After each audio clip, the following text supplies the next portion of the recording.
wabarakatuh. Kembali lagi di channel Kecut Asem.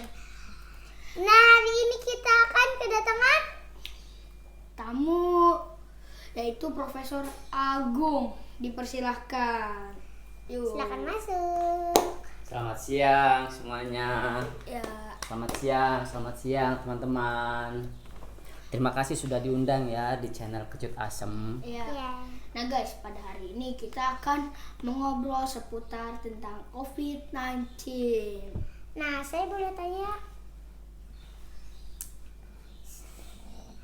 apa sih sebenarnya COVID-19 itu, Prof? Oh, jadi gini adik-adik. Ini adik Marsha kan? Ini Mas Habibie ya. Jadi COVID-19 itu adalah istilah yang dibuat oleh WHO. Kepanjangannya WHO tahu kan?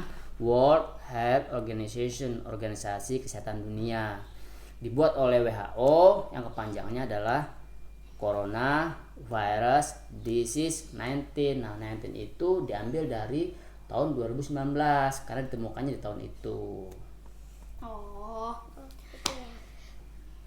kapan sih dan di mana pertama kalinya muncul COVID-19? Nah, ini panjang ceritanya nih.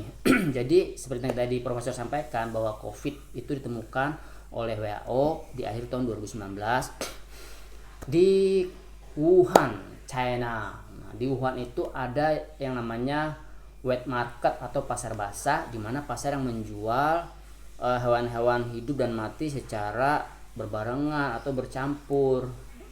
Dan itu pertama kali ditemukan oleh WHO, dan pada awal 2020 dilakukan press release lah bahwa ada virus yang namanya COVID-19 gitu ceritanya. Oh, gitu ya.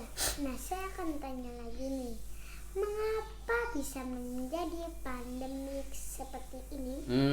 Jadi kenapa sih virus corona jadi pandemik? Awalnya dari wabah, terus epidemik, terus jadi pandemik. Karena virus ini menyebar dengan begitu cepat. Jadi mulai dari akhir 2019 ditemukan, setelah itu dibuat press release-nya, diumumkan oleh WHO di awal 2020. Setelah itu sampai dengan bulan apa ini sekarang, bulan April ya, itu sudah banyak negara yang terinfeksi oleh virus corona. Di Cina ada 80 ribuan, bahkan di Amerika ada 100 ribuan, dan di Indonesia ini negara kita juga sudah mulai ribuan nih.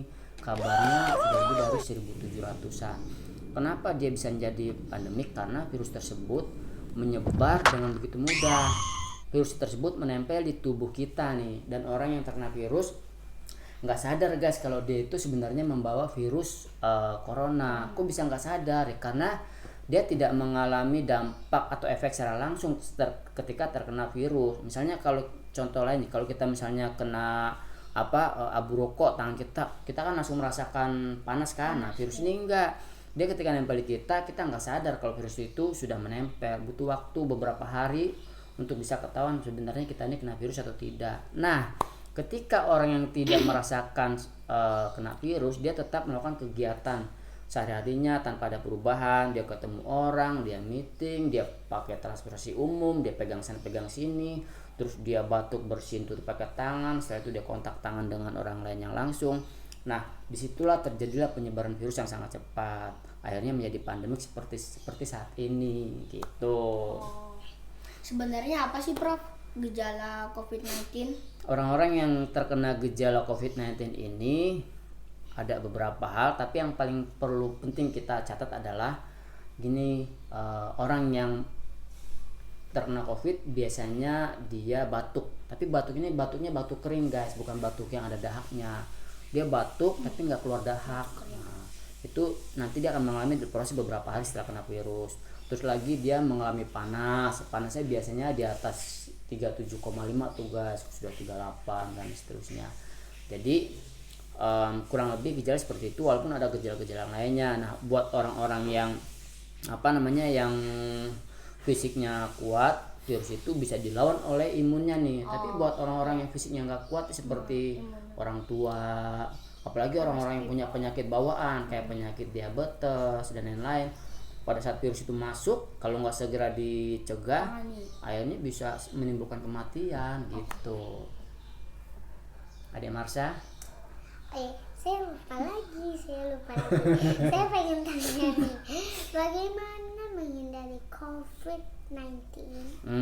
Bagaimana menghindari COVID-19? Nah, ada beberapa cara nih, karena COVID-19 sudah tersebar kemana-mana dan penyebarannya itu sangat cepat. Kita harus menghindari. Caranya gimana? Misalnya, satu, kita harus menghindari kontak langsung dengan orang-orang, menghindari keramaian.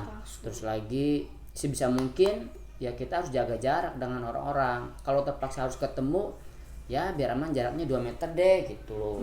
Terus lagi nggak usah bersalaman, nggak usah pegang sana sini. Kalau kita naik transportasi umum, ya jangan pegang-pegang benda-benda yang ada di transportasi umum. Misalnya dipegang besi lah, di kursi dan lain-lain. Karena kalau orang batu nggak sadar, wah dia pegang sana, pegang sini, terus orang lain akhirnya pegang, tertular juga ke semua orang. Kita harus hindari itu. Kalau bisa di rumah saja. Oke, terima kasih Profesor atas kerjasamanya. Semoga konten ini manfaat ya bagi kita semua. Sampai ketemu lagi di channel Kejutasam. Dadah.